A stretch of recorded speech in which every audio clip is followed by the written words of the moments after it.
ओम श्री गणेशाय नमः। श्री लक्ष्मी नारायण अष्टोत्तर शतनाम स्तोत्रम्। श्रीर्विष्णु कमला सारांगे लक्ष्मीर्वैकुंठनायकः। पद्मालया चतुर्बाहुः क्षीराब्धि तनयाच्युतः।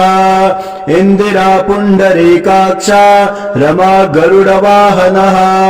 भार्गवी शेषपर्यंको विशालाक्षी जनार्दनः। स्वर्णांगी वरदो देवी हरिरिन्दुमुखी प्रभुः। सुंदरी नरकध्वंसी लोकमाता मुरान्तकः। भक्त प्रिया दानवारिः अंबिका मधुसूदनः। वैष्णवी देवकी पुत्रो रुक्मणी केशिमर्दनः। वरलक्ष्मी जगन्नाथः कीरवाणी हलायुधः। नित्या सत्यव्रतो गौरी सौरिः कान्तः सुरेश्वरः। नारायणी हृषिकेशः पद्महस्ता त्रिविक्रमः। माधवी पद्मनाभश्च स्वर्णवर्णा निरीश्वरः। सती पीताम्बरः शान्ता वनमाली क्षमानघः। जयप्रदा बलिध्वंसी वसुधा पुरुषोत्तमः। राज्यप्रदाखिलाधारो माया कंस विदारणः। महेश्वरी महादेवो परमा पुण्य विग्रहः। रमा कुमुदः सुमुखे मुचुकुंद वरप्रदः। वेद वेदाब्धिजा माता स्वरूपार्केन्दुलोचनः। पुण्याङ्गना पुण्यपादो पावनी पुण्यकीर्तनः। विश्वप्रिया विश्वनाथो वाग्रूपी वासवानुजः। सरस्वती स्वर्णगर्भो गायत्री गोपिका प्रियः। यज्ञरूपा यज्ञभोक्ता भक्ताभीष्टप्रदा गुरुः। स्तोत्रक्रिया स्तोत्रकारः सुकुमारी सवर्णकः। मानिनी मन्दरधरो सावित्री जन्मवर्जितः। मंत्रगोप्ते महेशवासो योगिनी योगवल्लभः। जयप्रदा जयकरः रक्षत्री सर्वरक्षकः। अष्टोत्तर शतनाम्नां लक्ष्म्याः नारायणस्य च यः पठेत् प्रातरुत्थाय सर्वदा विजयी भवेत्। सर्वदा विजयी भवेत्। ओम श्री गणेशाय नमः। नारायण स्तुतिः। शान्ताकारं भुजगशयनं पद्मनाभं सुरेशं। विश्वाधारं गगनसदृशं मेघवर्णं शुभांगं। लक्ष्मीकान्तं कमलनयनं योगिभिर्ध्यानगम्यं। वन्दे विष्णुभवभयहरं सर्वलोकैकनाथं। यं ब्रह्मा वरुणेन्द्ररुद्रमरुतः स्तुवन्ति दिव्यस्तवैः। वेदैः साङ्गपदक्रमोपनिषदैर्गायन्ति यं सामगाः। ध्यानावस्थिततदगतेन मनसा पश्यन्ति यं योगिनाम्। यस्यान्तं न विदुः सुरासुरगणा देवाय तस्मै नमः। हे राम पुरुषोत्तम नरहरे नारायण केशव। गोविंद गरुड़ध्वज गुणनिधे दामोदर माधव। हे कृष्ण कमलापते यदुपते सीतापते श्रीपते। वैकुंठाधिपते चराचरपते लक्ष्मीपते पाहि माम्। आदौ राम तपोवनादिगमनं हृत्वा मृगां काञ्चनं। वैदेही हरणं जटायुमरणं सुग्रीव सम्भाषणं। बाले निर्दलनं समुद्रतरणं लङ्कापुरी दाहनम्। पश्चाद् रावण कुम्भकर्ण हननम् एतद्विरामायणम् आदौ देवकी गर्भजननम् गोपीगृहे वर्धनम् मायापूतन जीवितापहरणम् गोवर्धनोद्धारणम् कंसोच्छेदन कौरवादिहननम् कुन्तीसुता पालनम् एतत् श्रीमद्भागवत पुराण कथितम् श्रीकृष्णलीलामृतम् कस्तूरीतिलकम् ललाटपटले वक्षस्थले कौस्तुभम् नासाग्रे मरवोक्तिकङ्करतले वेणुः करे कङ्कणम् सर्वाङ्गे हरिचन्दनम् सुललितम् कण्ठे च मुक्तावलिः गोपालस्त्री परिवेष्टितो विजयते गोपालचूडामणिः फुल्लेन्दीवरकान्तिमिन्दुवदनम् बर्हावतन् सप्रियम् श्रीवत्साङ्कमदार कौस्तुभधरम् पीताम्बरम् सुन्दरम् गोपीनाम् नयनोत्पलार्चिततनुम् गोपसङ्घावृतम् गोविन्दम् कलवेणुनादन परम् दिव्याङ्गभूषम् भजे सशङ्खचक्रम् सकिरीटकुण्डलम् सपीतवस्त्रम् सरसीरुहेक्षणम् सहारवक्षस्थलकौस्तुभम् श्रियम् नमामि विष्णो शिरसा चतुर्भुजम् त्वमेव माता च पिता त्वमेव बन्धुश्च सखा त्वमेव विद्या द्रविणम् त्वमेव सर्वम् मम देव राम रामेति रमे रामे मनोरमे सहस्रनाम तत्तुल्यम् राम नाम वरानने नारायण स्तुतिः यस्य स्मरणमात्रेण जन्म संसार बन्धनात् विमुच्यते नमस्तस्मै विष्णवे प्रभु विष्णवे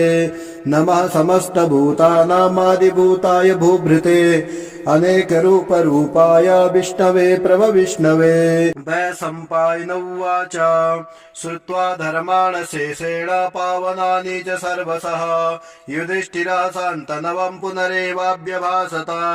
युधिष्ठिर उवाच किमेकम् दैवतम् लोके किं व्याप्येकम् परायणम् स्तुवन्तः कमर्चन्तः प्राप्नुयार्मानवा शुभम् को धर्मः सर्वधर्माणाम् भवतः परमो मतः किं जपनमुच्यते जन्तुर्जन्म संसार बन्धनात् भीष्म उवाच जगत्प्रभुम् देवदेवम् अनन्तम् पुरुषोत्तमम् स्तुवन्नाम सहस्रेण पुरुषः शततोत्थितः तमेव चार्चयन् नित्यम् भक्त्याः पुरुषमव्ययम् ध्यायन् स्तुवन्नमस्यश्च यजमानश्च मेव च अनादिनिधनम् विष्णुम् सर्वलोकमहेश्वरम् लोकाध्यक्षम् स्तुवन् नित्यम् सर्वदुःखादिको भवेत् ब्रह्मण्यम् सर्वधर्मज्ञम् लोकानाम् कीर्तिवर्धनम् लोकनाथम् महद्भूतम् सर्वभूतभवोद्भवम् एष मे सर्वधर्माणाम् धर्मोऽधिकतमो मतः यद्भक्त्या पुण्डरीकाक्षास्तु वैच्चै नरः सदा परमं यो महत्तेजः परमं यो महत्तपः परमं यो महद्ब्रह्मा परमं यः परायणम् पवित्राणां पवित्रं यो मङ्गलानां च मङ्गलम्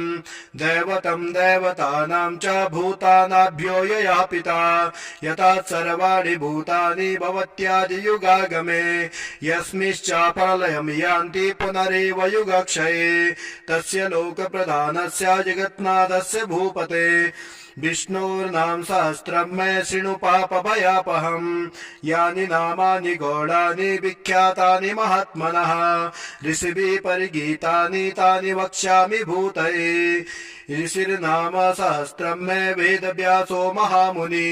छन्दोनुष्टुप् तथा देवी भगवान् देवकी सुतः अमृतासूद्भवो बीजं शक्तिर्देवकी नन्दनः त्रिसामहृदयं तस्य शान्त्यर्थं विनियोजयेत् विष्णुं जिष्णुं महाविष्णुं प्रभविष्णुं महेश्वरम् अनेकरूपदैत्यान्तं नमामि पुरुषोत्तमम् ॐ अस्य श्री विष्णुर्दिव्यसहस्रनाम स्तोत्रमन्त्रस्य श्री वेदव्यास भगवान् ऋषिः अनुष्टुप् छन्दः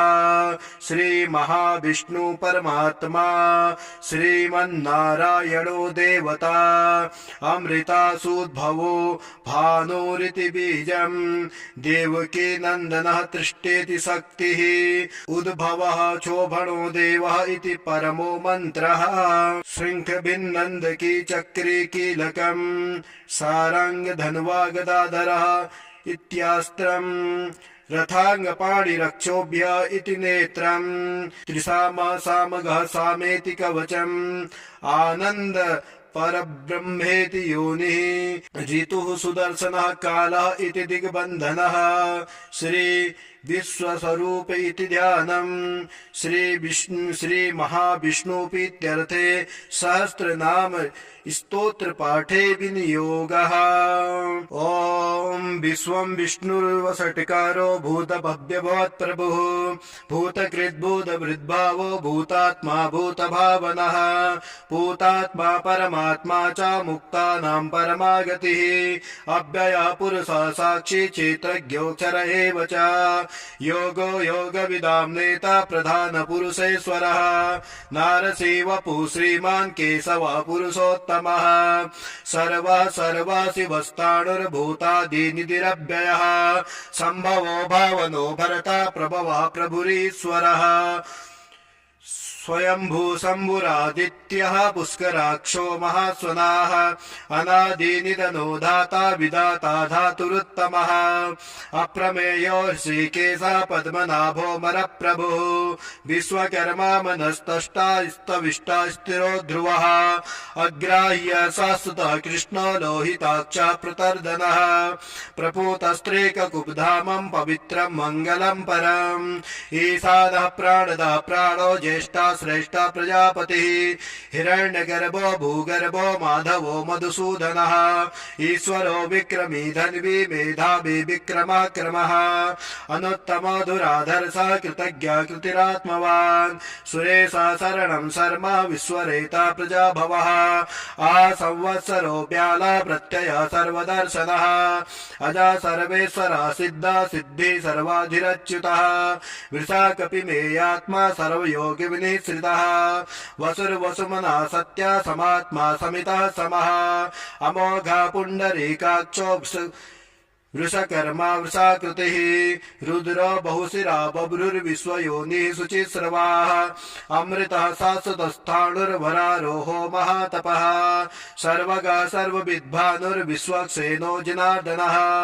वेदो वेदविदभ्याङ्गो वेदाङ्गो वेदवित्कविः लोकाध्यक्षासुराध्यक्षो धर्माध्यक्षा कृताकृतः चतुरात्मा चतुर्व्यूहश्चतुर्दृष्टिचतुर्भुजः प्राजिष्णुर्भोजनं भोक्ता सहिष्णुर्गददादिजः अनघो विजयो जेता विश्वयोनिः पुनर्वसु उपेन्द्रः उपेन्द्रो वामनः प्रांशुरमोघः सुचिरुर्जितः अतीन्द्रः संग्रहः सर्गो धृतात्मा नियमो यमः वेदो वेद्या सदा योगी वीरः माधवो मधुः अतीन्द्रियो महामायो महोत्साहो महाबलः महाबुद्धिर्महावीर्यो महाशक्तिर्महाद्युतिः अनिर्देश्यो वपु श्रीमान् मे आत्मा महाधृत्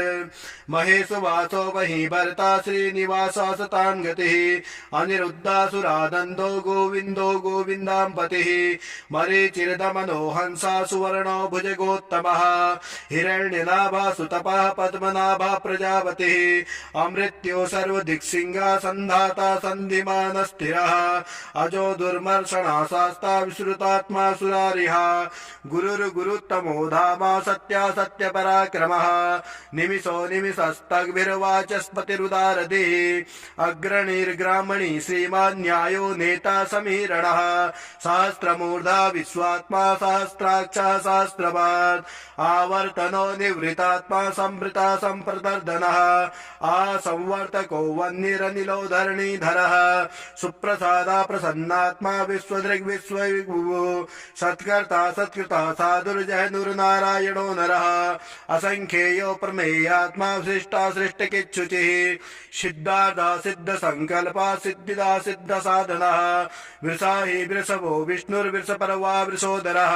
वर्धनो वर्धमानश्च विविक्ता श्रुतिसागरः सुभुजो दुर्धरो वाग्मी महेन्द्रो वसुदो वसुः नैकरूपो बृहद्रूपा शिवविष्टा प्रकाशनः ओजस्तेजो दिधिरः प्रकाशात्मा प्रतापनः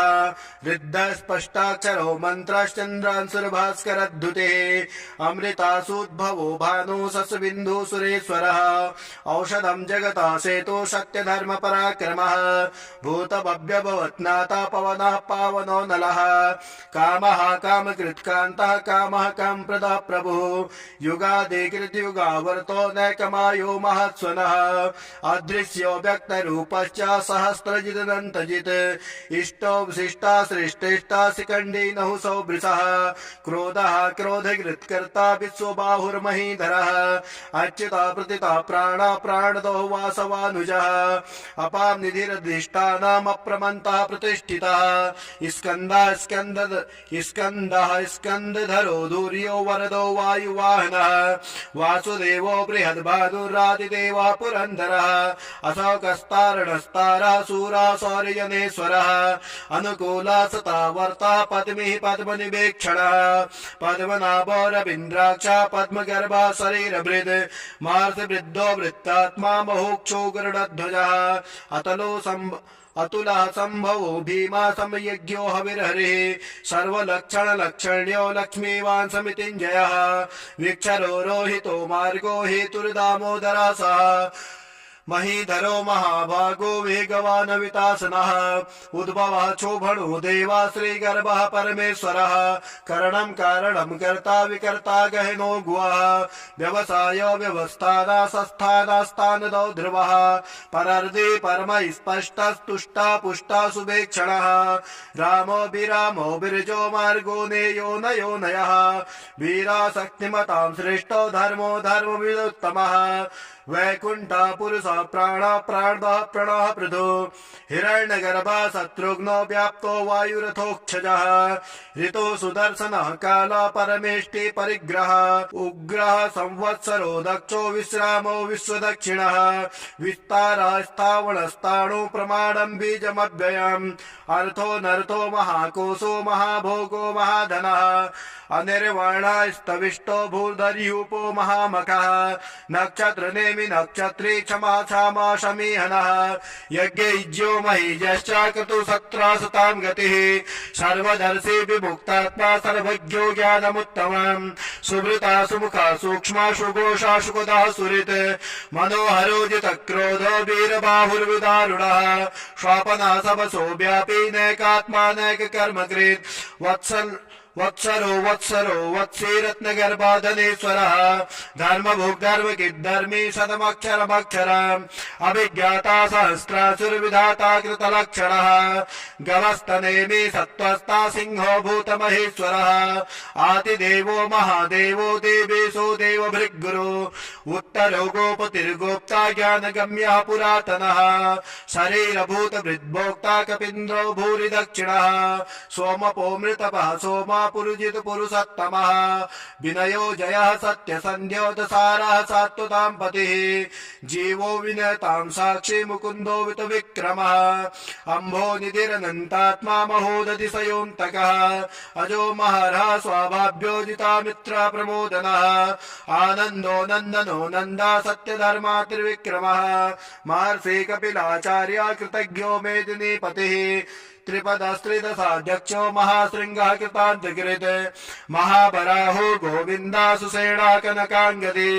गुह्यो गभीरो गैनो गुप्तश्चक्रगदाधरः वेद्या साङ्गोचितः कृष्णो दृढा सङ्कर्षणोच्युतः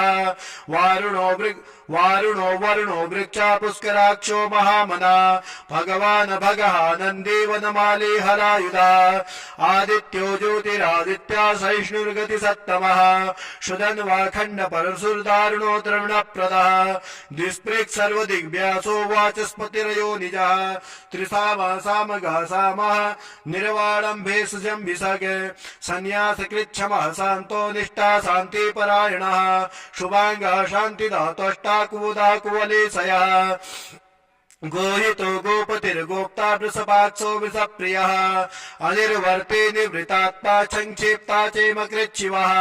श्रीवत्सवक्षा श्रीवासा श्रीपते श्रीमताम्बरः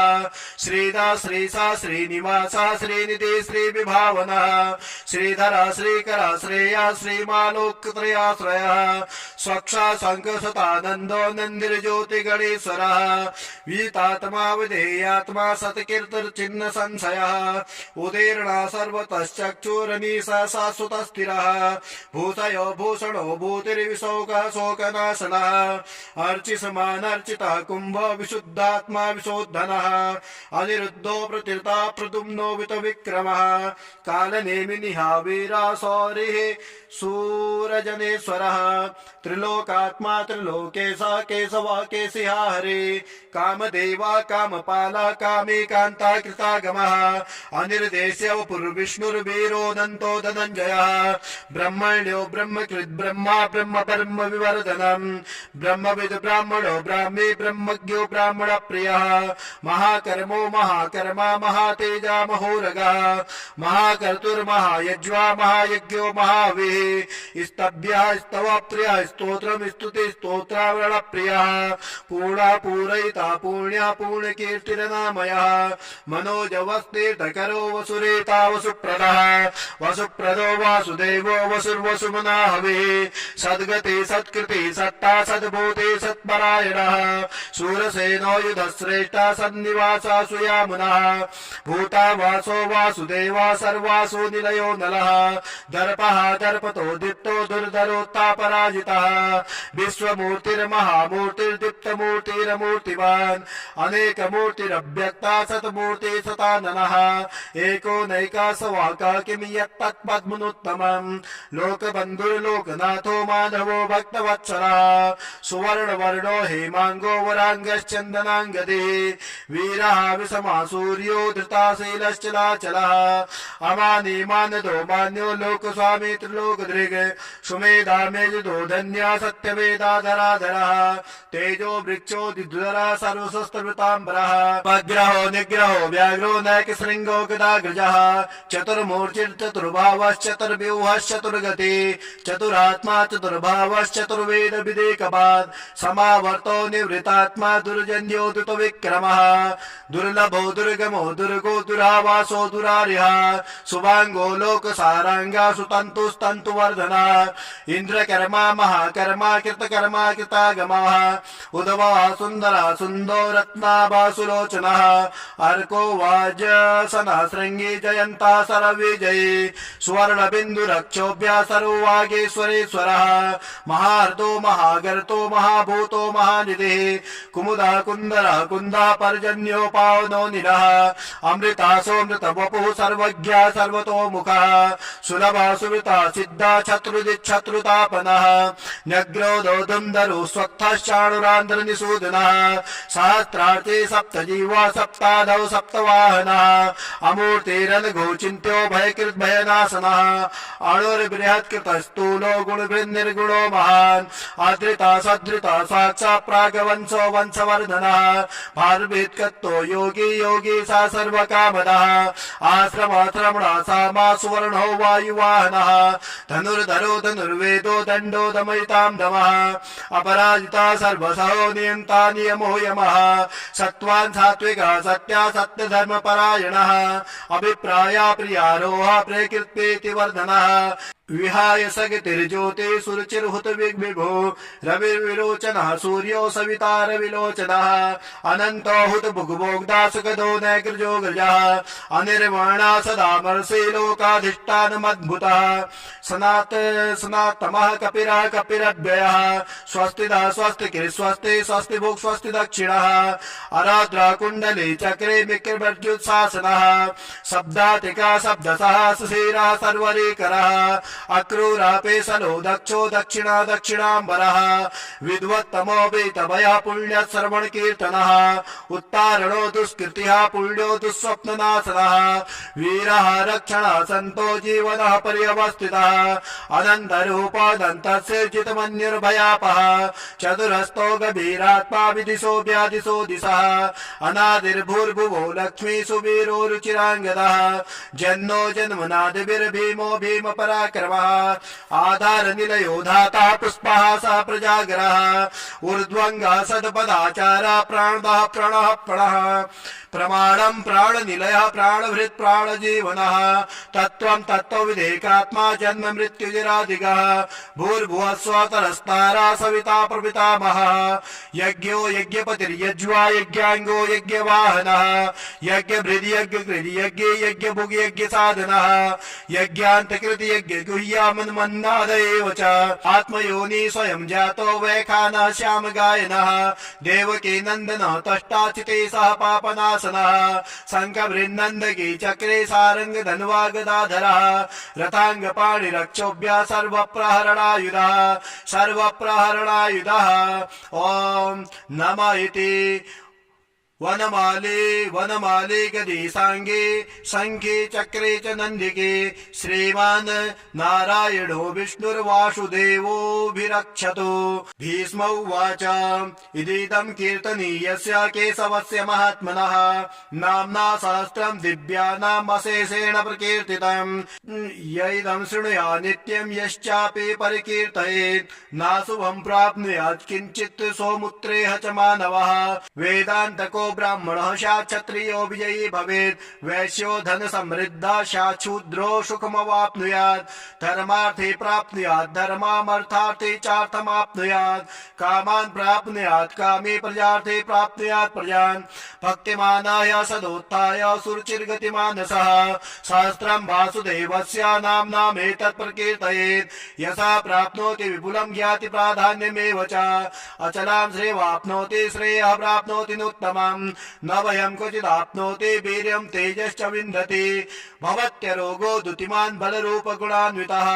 रोगातो मुच्यते रोगात् बद्धो मुच्येत बन्धनात् भयान् मुच्येत भीतस्तो मुच्येतापत्रापदः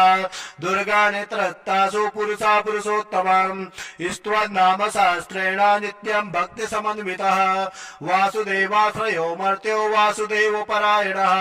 सर्व पाप विशुद्धात्मा याति ब्रह्म सनातनम् न वासुदेव भक्तानाम् अशुभं विद्यते क्वचित्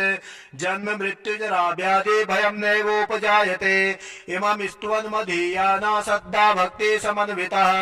युज्येतात्मसुखं शान्ति श्रीधृति कीर्ति स्मृतिभिः न क्रोधो न च मात्सर्यं न लोभो न शुभामतिः भवन्ते कृतपुण्यानां भक्तानां पुरुषोत्तमे द्यौश्चन्द्रार्क नक्षत्राणां खं दिशो भूर्महो ददे वासुदेवस्य वीर्येण विधृतानि महात्मनः ससुरासुर गन्धर्वा क्षयरोक्षरमक्षरम् जगद्वसे वर्तेतं कृष्णस्य चराचरम् इन्द्रियाणि मनो बुद्धि सत्त्वं तेजो बलं धृते वासुदेवात्मकान्याहु क्षेत्रं क्षेत्रज्ञ एव च सर्वागमनामाचारा प्रथमं परिकल्पते आचार प्रभवो धर्मा धर्मस्य प्रभुरचितः ऋषयः पितरो देवा महाभूतानि धातवः जंगमं चेदं जगत् नारायणोद्भवम् योगो ज्ञानं तथा सांख्यं विद्या शिल्पादि कर्म च वेदा शस्त्राणि विज्ञानमेतत् सर्वं जनार्दनम् एको विष्णुर्महद्भूतं पृथक् भूतान्यकेशवः त्रिलोक्यान् व्याप्त भूतात्मा भुक्ते भुगुवयः